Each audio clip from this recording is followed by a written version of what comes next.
Hola amigos de Omnisciencia, soy Juan Carlos y les doy la bienvenida a este nuevo video donde vamos a estar hablando un tema súper interesante que está muy en boga en el mundo entero, pero del cual yo creo que sabemos bastante poco, sabemos muy en la superficie, que es la inteligencia artificial. Hoy día vamos a conversar justamente con un gran ingeniero, una persona que sabe muchísimo y que está desarrollando desde Chile también plataformas y desarrollo de inteligencia artificial.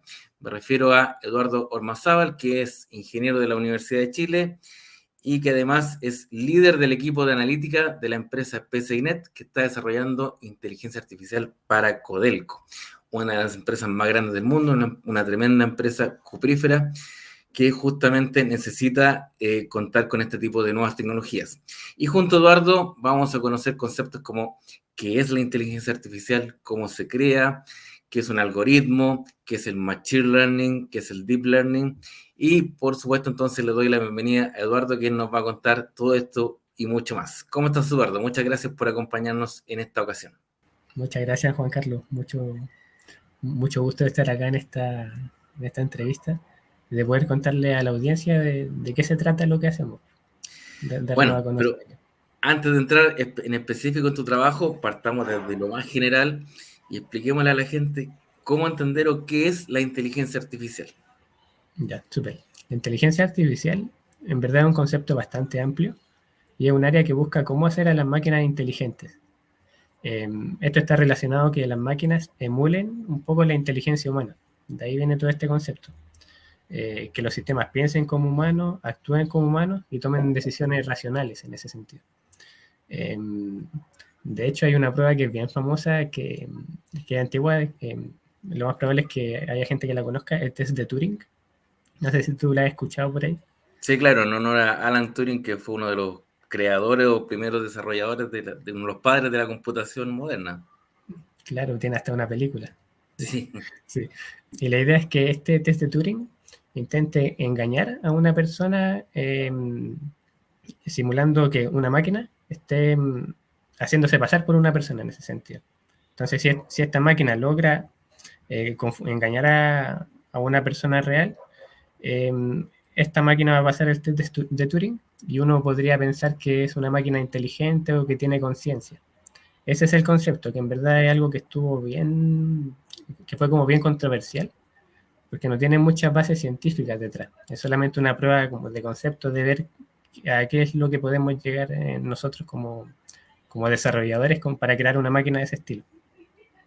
Entonces, en verdad, la inteligencia artificial es un concepto bastante amplio y que tiene muchas aristas. Te puedo nombrar algunos ejemplos. Uno de ellos es el procesamiento del lenguaje natural, que lo clásico o lo típico que solemos ver son los chatbots.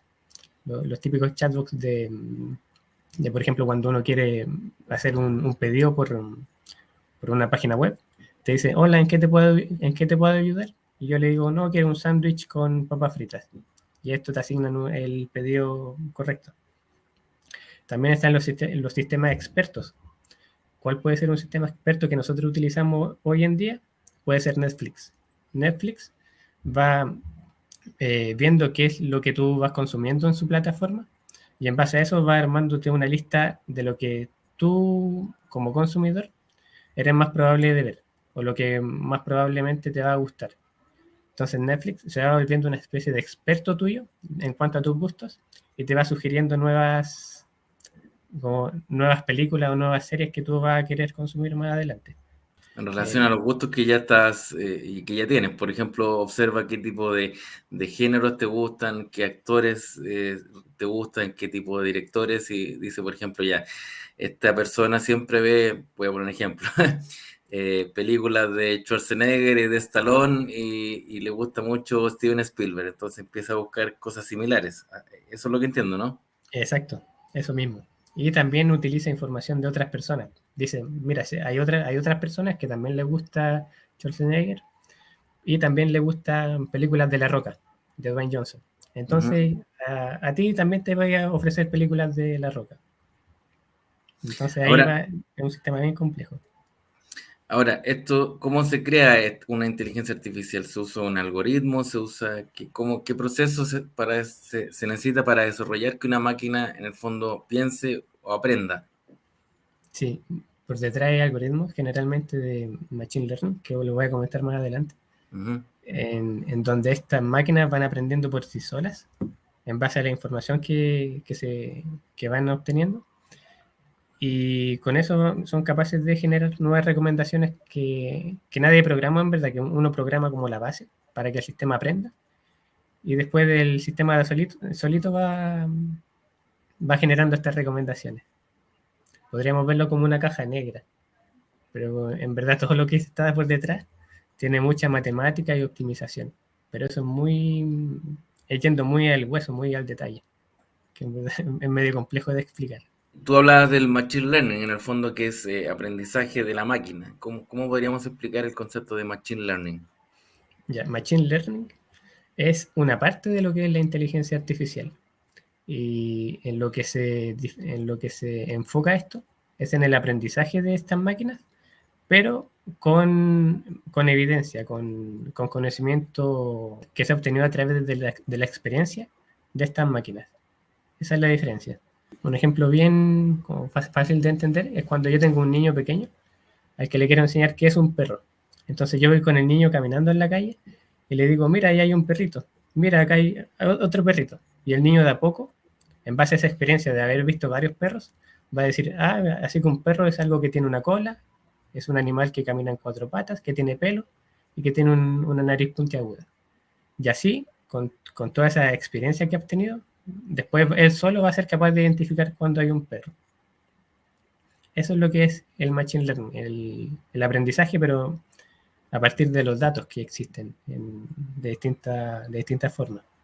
Ahora, decíamos que para desarrollar una inteligencia artificial tú tienes que primero crear un algoritmo, pero un algoritmo entendamos que es un proceso finito, es una cantidad determinada de como indicaciones, como una receta de cocina. Tú le das un input, una entrada, es como decir, tienes que cocinar una torta. Entonces, estos son los ingredientes, tienes que batirlos, mezclarlos, echarle el azúcar, echarlo al horno durante 20 minutos y sacarlo del horno y fin, y sale la torta hecha, ¿cierto? Así funciona más o menos un algoritmo, es un proceso limitado de datos. Sí. Entonces, mi pregunta es cómo a través de un algoritmo tú logras que eso vaya creciendo y que no solo se limite al algoritmo, cómo haces que la máquina vaya aumentándose ese procesamiento. Ya, esa es buena pregunta, y a la vez es como no tiene una sola respuesta, porque hay distintos tipos de algoritmos. ¿Ya? Uno podría modelar un algoritmo, una forma básica de un algoritmo y una forma simple de entenderla es a través de varios módulos, como lo hiciste tú, de varias cajitas. Entonces tú puedes tener varias cajitas en donde cada una haga una cosa en particular. La primera puede ser ya entregar o recibir toda esta información que son los inputs. Si nos vamos al ejemplo de la preparación de la comida, yo podría decir, ya yo recibo como input todos los ingredientes. Entonces, a ver, ¿qué podemos preparar? Un cereal con leche. Entonces, como input voy a recibir la leche y voy a recibir la granola, el cereal. ¿Cuál podría ser el siguiente módulo? Preprocesar o masticar estos ingredientes. En el fondo, decir para qué los voy a utilizar. Y ahí yo podría decir, por ejemplo, ya primero tengo que separar una taza de leche, y por otro lado tengo que separar media taza de granola. Y eso los dejo ahí reposando en ese otro módulo, en ese otro bloque. En el siguiente bloque yo tengo que decir, ya, ahora tengo que juntar estos dos ingredientes. Entonces digo, ya, para juntarlo necesito un bowl, le echo la leche y luego el cereal, para los que les guste de esa forma, o si no al revés. Y en el siguiente, ahí tendríamos otra caja, en el fondo juntar esta información, esta comida, y en la siguiente ya sería como servirlo. En el fondo, ¿qué es lo que faltaría? Ponerle una cuchara. Entonces, una vez que yo tengo todo el bowl armado con el cereal y con la leche, le pongo la cuchara. Y ahí entrego esta salida, este output, que sería un producto. Entonces, esa es una forma de armar estos algoritmos, que es como por secuencias, que es la más fácil de ver. Pero hay otras que son más complejas, que aquí también aparece otro concepto, que es el Deep Learning. Y el Deep Learning es algo que está dentro del Machine Learning a su vez. El Deep Learning, ¿qué es lo que hace? Es que utiliza una gran cantidad de datos, muchos datos, y los procesa de una forma, por decirlo, mágica, que en verdad no es mágica, hay mucha optimización matemática por detrás, en que tú masticas toda esta data que tú le insertas de alguna forma. El usuario no tiene idea qué es lo que se hace por detrás, pero al final, de alguna forma, te aparece el output definitivo. Entonces, ¿qué es lo que pasa en este sentido? Tú ingresas el cereal con la leche como input, entra en una especie de juguera, que es esta caja negra que tú no sabes qué es lo que hace. Aquí se hacen muchas operaciones de distinto tipo, y la juguera te entrega solamente como salida el bowl con el cereal, la leche y la cuchara de servido. Entonces, ese deep learning, esta juguera, es lo que en verdad ha ganado mucha potencia a lo largo de los años, porque se ha demostrado de muchas formas que uno no siempre tiene que armar todo así como de forma muy ingenieril, así como cada una de estas cajitas, sino que puede dejárselo a la máquina para que lo haga por sí sola y te entrega un resultado mucho mejor a veces, con desempeños muy altos que superan incluso al humano en algunas ocasiones y con velocidades mucho mayores también. Ya, y en ese sentido, para entender un poquito más este deep learning o la juguera, como tú la ejemplificaste, ¿existen programas especializados en desarrollar deep learning que ya existen, un software en el cual tú le vas dando los comandos para desarrollar estos algoritmos, o tú partes de cero programando? No, hoy en día existen varias plataformas, varios frameworks que te disponibilizan muchos modelos, o muchos modelos de juguera, por decirlo así, en donde tú tienes que coleccionar tus datos, los procesas con bueno, le enseñas a la juguera cómo usar estos datos, y la juguera ya va a aprender y va a entregarte la salida que tú buscabas. En ese sentido hay mucha documentación existente en donde gente de cualquier lugar del mundo que tenga internet puede utilizarlo y puede ir aprendiendo. De hecho, hay plataformas en la nube. En Google Cloud, por ejemplo, tiene una, Amazon Web Service, en donde tú no necesitas tener un computador muy poderoso ni nada, solamente la conexión a internet, y eres capaz de hacer estos ejercicios de enseñarle a tu juguera cómo tiene que crear el cereal.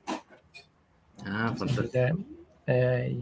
Hay mucha documentación y es accesible para todos. ¿Sí? ¿Cuáles son las ventajas? A ver, lo más obvio me parece que la ventaja que podría tener una máquina con inteligencia artificial es que, a diferencia de un ser humano, porque tú en el fondo decías que la inteligencia artificial es dotar a una máquina de la capacidad intelectual o de aprendizaje de un ser humano, pero una máquina tiene la capacidad de hacerlo mucho más rápido que un ser humano y de equivocarse quizás menos. Lo vemos, por ejemplo, hoy día que se están desarrollando los autos que se manejan solos, lo que está haciendo Google, lo que está haciendo Tesla, y que mediante una serie de cámaras, una serie de sensores y este aprendizaje, esta inteligencia artificial, podríamos tener que en el futuro los autos que se manejan solos probablemente van a ser mucho más seguros que la conducción manual, porque no está el riesgo de que el conductor vaya distraído, que se quede dormido, que vaya con la influencia del alcohol, etcétera. O sea, es más probable que la máquina no se equivoque que un ser humano. Pero además está la capacidad de que la máquina pueda desarrollar, o sea, está la capacidad de que la máquina procese los datos mucho más rápido que el ser humano. ¿Es así? Efectivamente es así. Y a medida que avanzan los años, cada vez las máquinas son capaces de procesar mayor información en menos tiempo. Hace 10 años atrás no teníamos la capacidad de cómputo con estas tarjetas gráficas, por ejemplo, o las TPU que han salido últimamente, para hacer este procesamiento de muchas imágenes a la vez en un solo vehículo, por ejemplo. Ahora tú puedes tener una gran cantidad de imágenes, 10 imágenes, o mejor dicho, 10 cámaras en un vehículo, y tú las puedes procesar todas esas en tiempo real a bordo de este vehículo. Entonces eso en verdad es algo que ha avanzado súper rápido y nos permite darles esta capacidad de percepción a distintos equipos. Y el ejemplo que das tú de los vehículos que se manejan solos es algo que es súper entretenido, a mí me gusta harto, sobre todo porque utilizan otro concepto que es el que manejamos también en PCNet, que es lo que es la visión computacional. Que si bien por un lado uno tiene el Machine Learning, que trabaja con los datos, aquí en ningún momento te dije de qué naturaleza son los datos. Los datos pueden ser unos y ceros, pueden ser números, puede ser texto, pero también pueden ser imágenes. Que la imagen al fin y al cabo son datos, pero es una matriz de datos, un cuadrado, en donde hay mucha información, hay muchos datos. Y eso dada la naturaleza de la imagen en que lo que se ve acá está relacionado con lo que se ve un poquito más al lado, porque es como una relación espacial de lo que yo veo en la cercanía. Por ejemplo, si tú ves la mano acá, hay un dedo y yo sé que cerca de este dedo va a haber otro dedo. Entonces hay información espacial que es relevante. Entonces esto hace que la imagen se tenga que manejar de una forma distinta al resto de los datos. Y ese es un mundo que, o sea, ese es un área que es todo un mundo, que es la visión computacional. Y ahí también hay muchos métodos. Hay métodos de deep learning, como te comenté, que es para manejar estas imágenes y meterla a una juguera y que te entreguen información útil. Y también hay métodos que son más tradicionales, los llamo yo, que son métodos que el humano fue pensando a lo largo de muchos años para ver cómo sacar información útil. Uno de estos métodos podría ser el de encontrar bordes en la imagen. Entonces yo podría encontrar todos los bordes de la mano y que me la dibujen así como dibujitos de palo. Y esas son técnicas que se han ido desarrollando a lo largo de los años, desde hace mucho tiempo atrás. Bueno, tú hablabas de la visión computacional, que es algo que tú estás trabajando específicamente y están desarrollando para Codelco. Cuéntame un poco de tu trabajo y en específico lo que estás desarrollando hoy en día en términos de inteligencia artificial. Para Codelco, el proyecto que le desarrollamos, de hecho tenemos un video por ahí, es el monitoreo de la operación en una mina de rajo abierto, en dos frentes, en la parte de carguillo, que es donde la pala saca el material del rajo y lo carga a un camión, y en el otro frente es el chancado, es cuando el camión lleva este material y lo bota a un sistema de molienda para que se produzca la primera chancada, que es la primera vez que esta piedra se muele, para que sea de un tamaño menor. Entonces nosotros estamos monitoreando esos procesos con cámaras. Ya voy a explicar por qué con cámaras y no con otro tipo de sensores. Para ver qué tan buena está siendo la operación. Qué tan buena en el sentido de seguridad, que estos vehículos son de alto tonelaje y si una pala, por ejemplo, pasa a llevar un CAEX o un camión o un equipo de estos bulldozers que se dedican a limpiar la zona, si la pala lo golpea, esto puede ser de resultado fatal incluso. Entonces son cosas que son muy delicadas. Y la otra parte que es la producción, uno está monitoreando por ejemplo, cuántas veces la pala carga un camión en el día, porque esa es una variable que interesa. En el fondo, si la pala carga 200 camiones en vez de cargar 180, la diferencia de producción es muy alta, porque todo esto se va a nivel de tonelaje, y cada camión es capaz de cargar unas 300 toneladas. Entonces es mucha la diferencia. Y en Chancado también se ven variables de ese tipo, en el fondo, cuánto tiempo están los camiones botando el material o esperando ahí a que puedan descargar ese material en el chancador. Y todo este monitoreo de parámetros lo estamos haciendo con cámaras porque las cámaras son una forma no invasiva. En el fondo tú no tienes que intervenir los equipos ni detener un proceso para instalar algún otro sensor, sino que solamente instala una cámara que esté mirando desde lejos y nadie tiene por qué enterarse básicamente de que hay algo ahí. En el fondo, no perjudicas a toda la cadena productiva.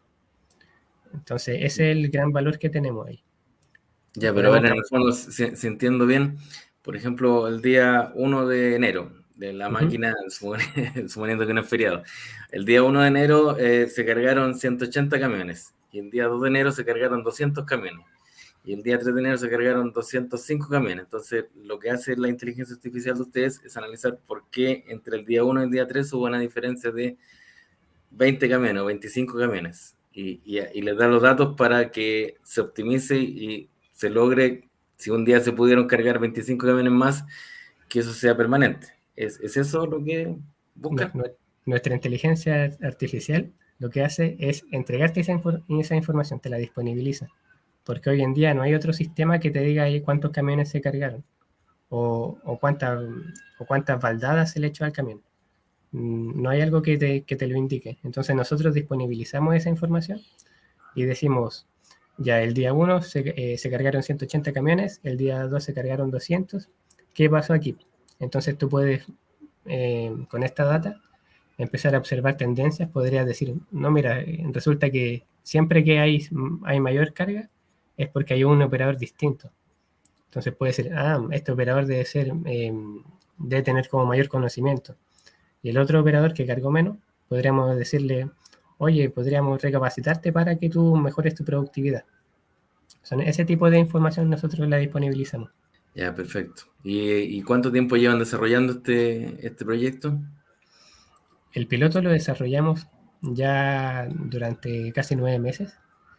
Y ahora estamos a la espera de la licitación ya industrial para implementarlo en el resto de la mina, porque esto lo hicimos para una sola pala y para un chancador. Entonces la idea es replicarlo para todas las palas que existen y tener una red amplia de monitoreo de toda la operación que haya en Rajo. Ese es ¿Ustedes han nuestro estado objetivo. conformes con los resultados hasta ahora obtenidos, con la data obtenida? Sí, es un bonito proyecto y empezó con muchas expectativas y logramos cumplir esas expectativas, porque eso es algo que nos deja contentos y orgullosos. Perfecto. O sea que el desarrollo de esta tecnología podría después ocuparse en otras minas de Codelco o en otro tipo de desarrollo productivo. Efectivamente, apuntamos a que se pueda utilizar en cualquier mina de rasgo abierto, dadas las características que son similares unas de otras. Eso sí, siempre tienen que tener un desarrollo más personalizado para que el sistema aprenda de la mejor forma y también actúe de la mejor forma. En el fondo, cada mina igual tiene sus propios protocolos, sus propios manuales de los equipos, sus propios reglamentos. Entonces el sistema se tiene que adecuar a cada uno de ellos. Y en este sentido, los datos que se obtienen son así como bien, son fórmulas, o son más bien estadísticas, son más o menos sencillas de interpretar. ¿O lo puede, por ejemplo, cualquier técnico de Codelco leer eso? ¿O es una serie de datos numéricos que ustedes tienen que reinterpretar después, los datos que le dan? Tenemos una forma amigable de observar todos esos datos. De hecho, está dentro del mismo sistema que el último eslabón. Es un dashboard en donde se muestra toda la información relevante para el usuario, para el sujeto de despacho que está viendo la información y que la está analizando. También le disponibilizamos esta información en formato Excel, en una tabla, para que ellos la puedan masticar en otro tipo de sistema si es que deseen.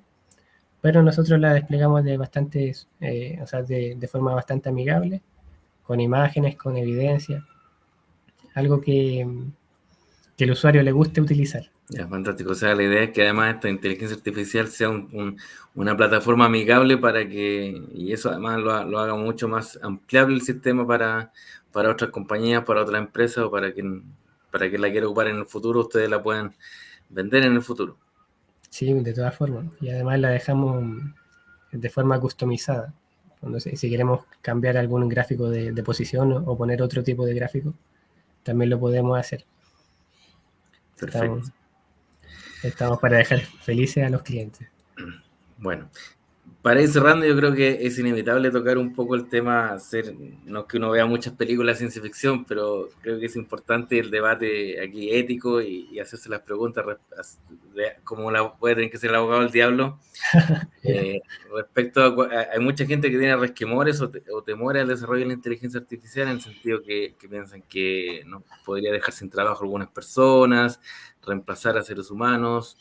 no nos vamos a ir a la fantasía de que va a haber un Skynet y que después las máquinas nos van a plantar una guerra, ¿no? Yo creo que es un poco fantasioso, pero sí, qué complejidades o qué desafíos nos presenta la inteligencia artificial a las personas en un mediano plazo.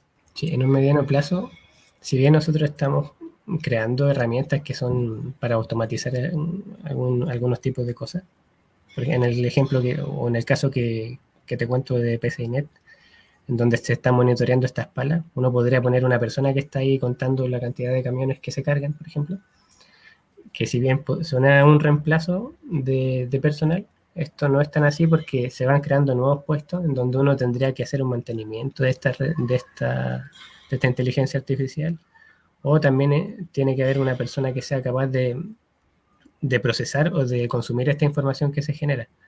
Entonces, no es que se le esté quitando el trabajo a muchas personas, sino que se está cambiando el tipo de trabajo que uno requiere hacer.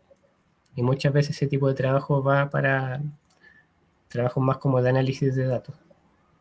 Y hoy en día han salido hay mucha demanda ya de los data science, que se llama, que es otro perfil de gente que analiza una gran cantidad de datos. Claro, por ejemplo, lo que veíamos respecto a los autos que se manejan solos, uno podría decir que a lo mejor después los taxistas se van a quedar sin trabajo, pero efectivamente se va a necesitar gente que analice, que esté monitoreando los automóviles. Va a haber probablemente una central donde los automóviles tienen que controlarse, tienen que tener mantenimiento. Eso no se va a hacer solo, por lo menos en los próximos años. No. Entonces, claro, se van cambiando los roles, pero no es que las máquinas vayan a reemplazar a los seres humanos. No, no es que pase eso, sino que tenemos que recapacitarnos a nosotros mismos para aportar de otra forma en en toda la cadena del mundo, de la cadena del consumidor. Que al final todo esto son cosas que estamos consumiendo. Bueno, y por último, para cerrar, para motivar a lo mejor de repente un público más juvenil o alguien adulto que quiera interesarse más en el tema de la inteligencia artificial o que quiera estudiarlo como una profesión, ¿cuáles son los primeros pasos que tienen que estudiar alguien que quiera desarrollar inteligencia artificial, ingeniería en informática? ¿Por dónde va el camino para aprender un poco más y desarrollar este tipo de tecnologías?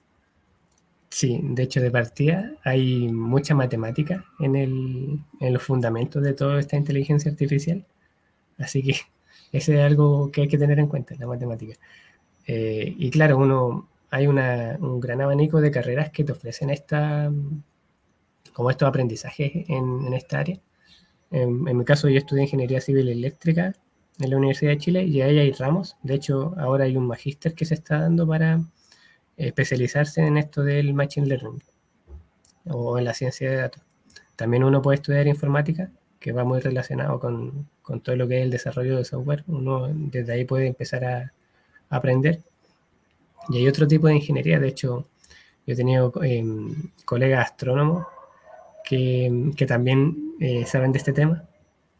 Colegas físicos también, ingenieros civiles en estructura. En verdad es muy variado. Y esto también es gracias a que en Internet hay mucho material disponible para que uno sea autodidacta. Entonces tú puedes buscar en los blogs, por ejemplo en Stack Overflow, que es uno de mis favoritos, o en GitHub, en donde te muestran cómo hacer distintos tipos de desarrollos fáciles. Entonces tú metes las manos a programar. Eso sí, tienes que saber un poquito de programación, pero eso también se encuentra en distintas páginas, también hay en YouTube. Y con eso uno ya puede empezar a meterse en este mundo de la inteligencia artificial. No necesitas, como lo digo, no necesitas tener una carrera universitaria para aprender esto, sino solamente las ganas, porque la información está disponible. Tienen que gustarte las matemáticas, ¿no? Eso sí. Para los fundamentos, uno la puede Yeah. usar sin saberlo, pero después no saben en qué es lo que se mete. Fantástico. Sí. Bueno, Eduardo, te agradezco muchísimo que nos hayas regalado este tiempo. Sé que estás súper ocupado, pero nos ayuda un poquito más a entender lo que es la inteligencia artificial, lo que es un algoritmo, lo que es el machine learning, el deep learning. y también a conocer tu trabajo y saber que en Chile también se está desarrollando, tanto tú como otras personas, inteligencia artificial, porque de repente uno lo ve como tan lejano, como algo que se hace en Estados Unidos, en Corea del Sur, pero también acá en Chile hay grandes ingenieros, grandes científicos, grandes matemáticos que están desarrollando esta tecnología y esperamos que mucha gente siga tus pasos y las de colegas tuyos. Sí, en Chile hay mucha gente que tiene el potencial, que están trabajando en distintas aristas y en verdad hay capacidad acá. Bueno, con esta invitación de Eduardo y agradeciéndole nuevamente, saludos a todos tus colegas de PCInet. Nos despedimos y en una nueva ocasión con otro tema tan interesante como este. Hasta la próxima.